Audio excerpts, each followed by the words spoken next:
Chapitre 38. Questions dans le noir. Le sommeil évitait Sonny. Un moment, il resta assis en silence dans l'obscurité, écoutant le grondement apaisant des vagues. Dans ce rare moment de répit, les souvenirs des derniers jours lui revinrent à l'esprit. Cependant, il était trop fatigué pour penser sérieusement à quoi que ce soit. Il était au chaud, repu et relativement en sécurité. Pour l'instant, c'était amplement suffisant. Bientôt, le rythme respiratoire de Cassia changea, indiquant qu'elle s'était endormie. Nephi gardait le camp, immobile, comme toujours, un peu distante. Avec ses cheveux argentés et sa peau claire, elle ressemblait à une statue d'albâtre. Sonny soupira. Il lutta un moment, puis dit doucement. « Puis-je te poser une question ?» Nephi lui jeta un coup d'œil et haussa les épaules. L'absence de réponse audible indiquait clairement qu'elle se souvenait de sa capacité à voir dans le noir. Bien sûr. Serait-ce trop personnel? Sonny hésita.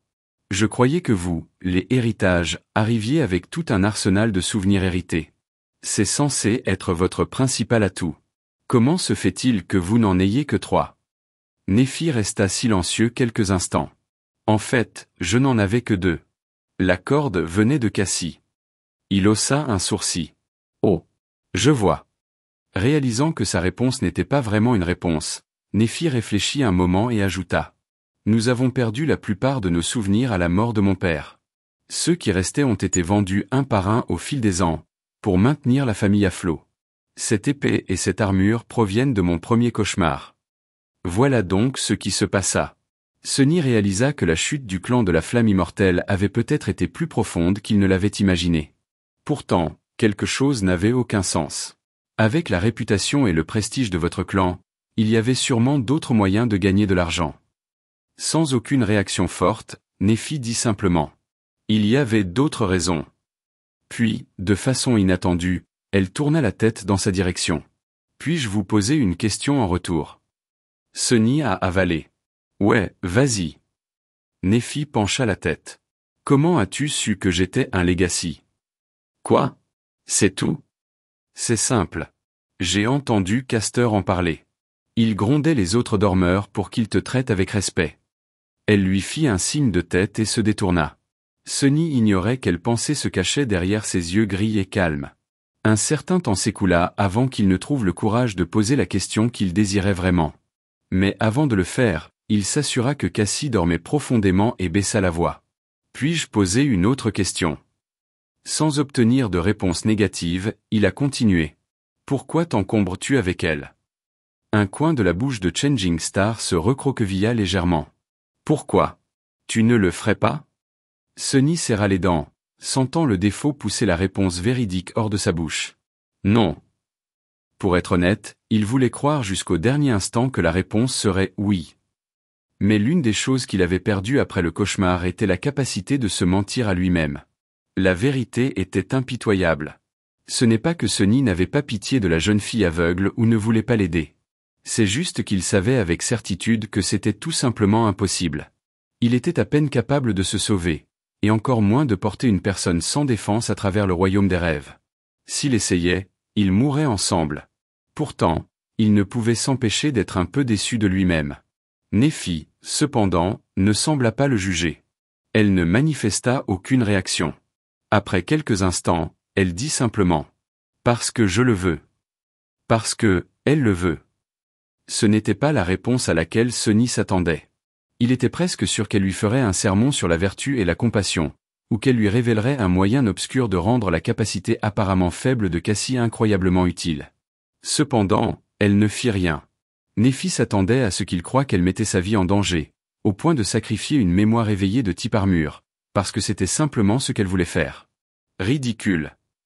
Au début, il considéra sa réponse comme une non-réponse. Mais plus il y réfléchissait, plus il se sentait perturbé. Parce que, peut-être, c'était en fait la vérité.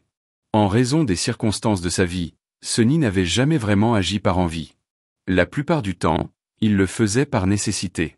Ce n'était jamais une question de « vouloir », mais toujours une question de « devoir ». Pour lui, c'était une règle de vie fondamentale. Mais était-ce vraiment le cas? Ou était-ce juste une question de perspective? Nephi avait bénéficié de certains avantages dans son éducation, mais il n'était pas aussi important qu'il l'avait imaginé. Elle n'avait ni richesse ni arsenal de reliques pour la renforcer. Cependant, elle avait une mentalité différente de celle de Sonny. Il n'était pas impossible pour elle d'avoir l'audace de négliger le besoin au profit de quelque chose d'aussi frivole que le désir, et de faire des choses qu'une personne normale comme Sonny ne ferait jamais. C'était comme aider une jeune fille aveugle simplement parce que c'était ce que Nephi voulait faire. Peut-être que cette mentalité était le plus grand avantage de tous. C'était peut-être là la véritable barrière qui séparait Legacy du reste d'entre eux. Il y avait beaucoup à penser. Cependant, avant que Sonny puisse rassembler ses pensées, Nephi reprit soudain la parole. « C'est mon tour. » Est-ce qu'elle veut dire que c'est à son tour de poser une question? C'est bien ce qu'elle voulait dire. Étoile changeante se tourna de nouveau vers Sonny et, après un long silence, demanda soudain. « Connaissez-vous la légende d'Ulysse? » Quoi, qui? C'est une question bizarre, ça? Déconcerté, Sonny secoua la tête. Puis, se souvenant qu'elle ne le voyait pas, il dit. Non. Nephi soupira et se détourna. Quelques instants plus tard, elle dit doucement. Ulysse était un héros dans une guerre antique. Dans les légendes, certains humains possédaient alors des pouvoirs comparables à ceux des éveillés. Achille, doté d'un aspect au corps indestructible, Diomède, si féroce que même le dieu de la guerre se méfiait de lui, Ajax, aussi fort qu'un géant. Ulysse n'était ni le plus fort, ni le plus courageux.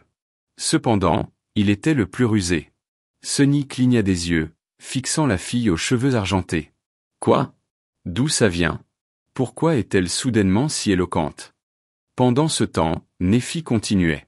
Finalement, la ruse d'Ulysse mit fin à la guerre et il s'apprêta à rentrer chez lui. Cependant, les dieux le condamnèrent à errer sans fin sur les mers, sans jamais revenir. Au fil des ans, il survécut à une horreur après l'autre et perdit tous ses compagnons. Puis, naufragé, il se retrouva sur une île où vivait la belle fée Calypso. La voix éthérée et étrangement mélancolique de Changing Star résonnait dans l'obscurité, créant une atmosphère envoûtante. Sonny ne put s'empêcher d'écouter avec la plus grande attention. « Abonne-toi, clin d'œil, clin d'œil. » Calypso tomba amoureuse d'Ulysse et l'invita dans son palais. Ils vécurent ensemble en harmonie pendant de nombreuses années. L'île était un véritable paradis, regorgeant de merveilles, de délices et de délices. Tant que Calypso était à ses côtés, Ulysse était même immortel. Mais, plus il restait, plus il passait de temps assis sur le rivage, à contempler la mer avec un regard sombre. Nephi sourit. Finalement, Ulysse construisit une embarcation de fortune et abandonna l'île, laissant derrière lui tous ses charmes, la belle fée et même son immortalité. Alors, ma question est, pourquoi est-il parti? Sonny cligna des yeux. Quoi? Quel genre de jeu d'esprit était cela? Il pensa même que Nephi se moquait de lui, mais ce ne semblait pas être le cas. On aurait dit qu'elle était sincèrement intéressée par la réponse. Bizarre. Il réfléchit un instant, puis dit sans trop de conviction. Peut-être parce qu'il était loin de chez lui. Un sourire fugace apparut sur le visage de Nephi. Loin, de chez moi. Hachem. D'accord. Après cela, elle se détourna et baissa la tête, redevenant comme une statue. Il semblait que leur conversation était terminée.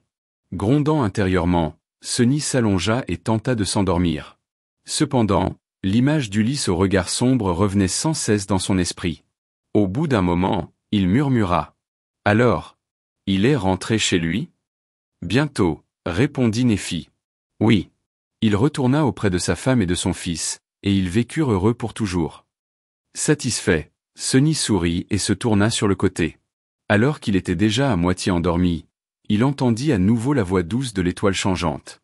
Cette fois, elle était à peine audible et sans but, comme si elle ne s'adressait à personne. Ulysse fut le premier humain à briser la volonté des dieux. Astérisque, astérisque, astérisque. Au matin, Sonny et Nephi furent les premiers à se lever. Tandis que le soleil se levait et que la mer se retirait, ils allumèrent un feu et commencèrent à préparer un petit déjeuner simple. Comme Cassia dormait encore, ils ne se parlèrent pas beaucoup. C'était comme si la conversation de la veille n'avait pas eu lieu. Cependant, après un certain temps, ils finirent par discuter du plan pour les jours suivants. Nephi avait quelques idées. Compte tenu de ce que vous nous avez dit concernant les charognards qui se rassemblent à l'ouest, la démarche logique serait de commencer à avancer vers l'est dès que possible. Bien sûr, le nord et le sud sont également acceptables, mais cela ne nous laissera pas autant d'espace entre nous et l'ennemi. Sonny hocha la tête, approuvant cette logique. Nous avons exploré un peu vers l'est, mais pas assez pour atteindre sereinement le prochain point culminant en une journée. C'est pourquoi la meilleure chose à faire serait de passer la journée à repérer un chemin vers ce groupe de falaises là-bas et de déplacer le camp demain. Il soupira. Avez-vous une idée de l'endroit où nous sommes? Y aurait-il une citadelle humaine à l'est? Nephi secoua la tête. Je n'ai jamais entendu parler d'une région qui corresponde aux caractéristiques de cet endroit. Quoi qu'il en soit, nous devons nous déplacer pour en savoir plus. Soit nous trouverons une citadelle, soit nous rencontrerons une porte invaincue, soit nous mourrons. L'Est est une direction aussi bonne qu'une autre. De plus, c'est la plus sûre, car il y a une horde de monstres à l'ouest. À ce moment-là, Cassie se redressa brusquement. Ses yeux étaient grands ouverts et son visage était légèrement pâle. Elle paraissait à la fois nerveuse et excitée. Nephi fronça les sourcils. Cassie, qu'est-ce qui ne va pas? La jeune fille aveugle se tourna vers eux et sourit. Une vision. J'ai eu une vision. Comme un rêve prophétique, pensa Sonny, essayant d'accepter cette nouvelle réalité. Quelqu'un pouvait voir l'avenir. Ou le passé. Pendant ce temps, Étoile changeante tendit la main, comme si elle était prête à invoquer son épée. Sommes-nous en danger? Cassie secoua énergiquement la tête. Non, ce n'est pas ça. Des gens. J'ai vu un château plein de monde. Elle sourit en pointant du doigt. Je ne sais pas à quelle distance c'est, mais je suis sûr que c'est dans cette direction. Sonny et Nephi se regardèrent, ne sachant pas s'ils devaient être heureux ou pétrifiés. Le petit doigt délicat de Cassie pointait avec assurance vers l'ouest.